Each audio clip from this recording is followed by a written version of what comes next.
Because of Gimel Tammuz, everyone's obviously talking about hiskashrus, about personal connections and relationships with the Rebbe.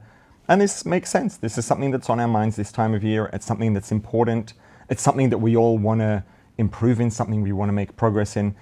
And there's something that really needs to be a part of this conversation. It's so important for us to be able to make the progress we want to make and that we deserve. And to make sure that the effort that we're putting into working on this connection and working on this relationship doesn't get almost wasted because it's not leading to the results that we're hoping for. It doesn't lead to us making the progress in this connection and relationship that we're working on and that we're putting in effort for.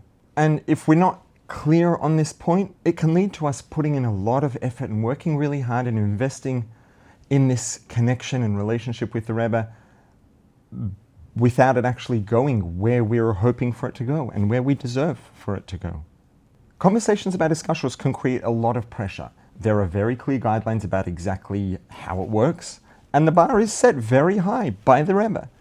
And so a conversation about what hiskashrus looks like, about what a connection to the Rebbe and a relationship with the Rebbe looks like, or should look like, can create a lot of pressure, can lead to commitments that maybe we might not end up keeping, we might fall short of. And when we make commitments and we fall short of them, it can lead to us feeling like a failure. It can lead to us feeling like maybe we're not good enough or deserving or able to have a proper, real relationship with and connection with the Rebbe.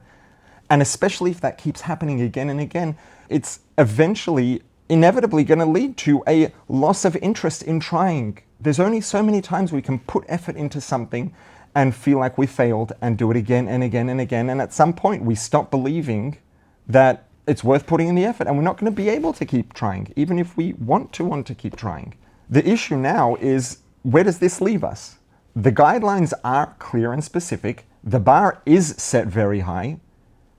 And the fact is that some of us are just not up to meeting that bar, to meeting those expectations of these guidelines. So where does that leave us, if not as someone who's not capable of or up to having a proper, real connection to and relationship with the Rebbe? It seems like maybe that is the case. If we do the math at this point, it kind of seems like that is the case, but hopefully it's clear that that can't be, and that's not something we can accept. But how then do we reconcile this? How do we reconcile the fact that there are clear guidelines and there's a high bar and high expectations, and some of us are just not up to meeting them, yet we are all able to have a connection with the Rebbe? So how does this all work? The answer is actually, I would say, quite simple. And it comes back to what I would say, I think, is one of the most important and fundamental cores of the Rebbe's unique approach to everything. And really the Rebbe's revolution in Torah Judaism. And that is that everything the Torah says is for real.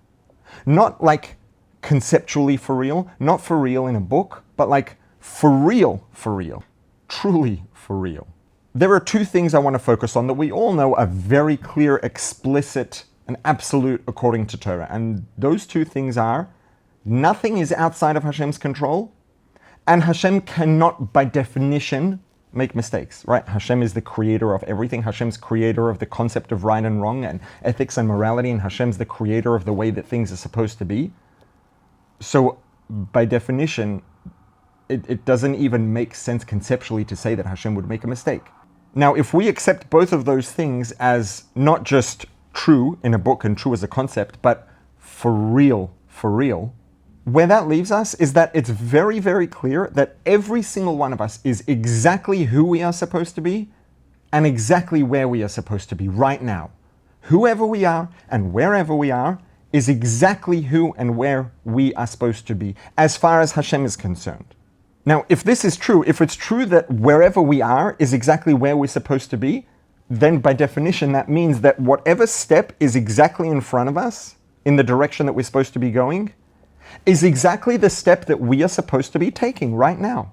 Whether or not this is the step someone else should be taking as a step forward in their connection and relationship with the Rebbe has nothing to do with whether or not this is the step that I should be taking or whether or not this is the step that you should be taking. I am exactly where I'm supposed to be. You are exactly where you're supposed to be. And the step that's in front of each of us is exactly what each of us is supposed to be doing, the step that we should be taking forward. Now, where this leaves us is very clear.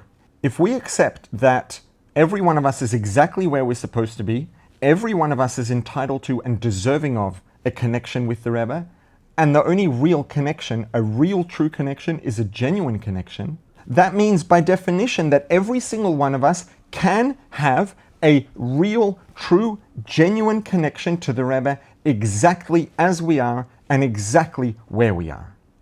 If it is our own genuine connection with the Rebbe, then it is a connection involving the genuine us. It's not based on someone we look up to, who they are and what they're up to. It's not based on the version of ourselves that we wish we were or that we aspire to be. Both of those would not be a genuine connection between us as we are and who we are now and the Rebbe. A genuine connection between us and the Rebbe means a genuine connection between the genuine us as we genuinely are now and the Rebbe. And to be clear, this does not mean that we rewrite the guidelines of how Hiskashrus works, of how a connection and relationship with the Rebbe works. This does not mean that we lower the bar that the Rebbe himself set very clearly. And it does not mean that we should sell ourselves short and aim for anything less than everything, than the whole thing. It does mean that the step that is right in front of where we are right now, that is going in that direction, is the step that is our true, genuine connection to the Rebbe, right here and right now.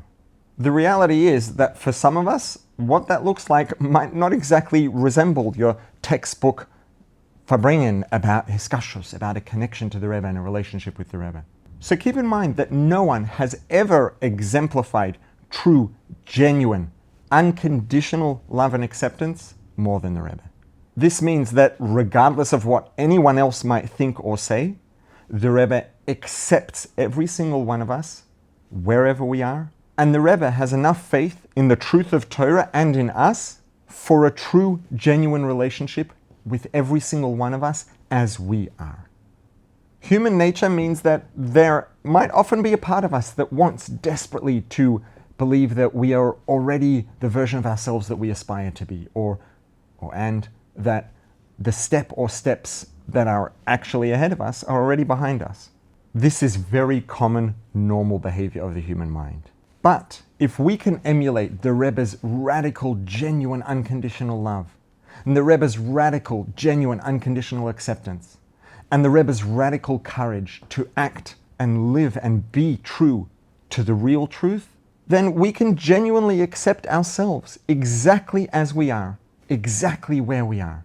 And we can be comfortable to take the step that's right in front of us, knowing that that step, no matter what it looks like, is the truth of a genuine personal connection between us, who we are, and the Rebbe.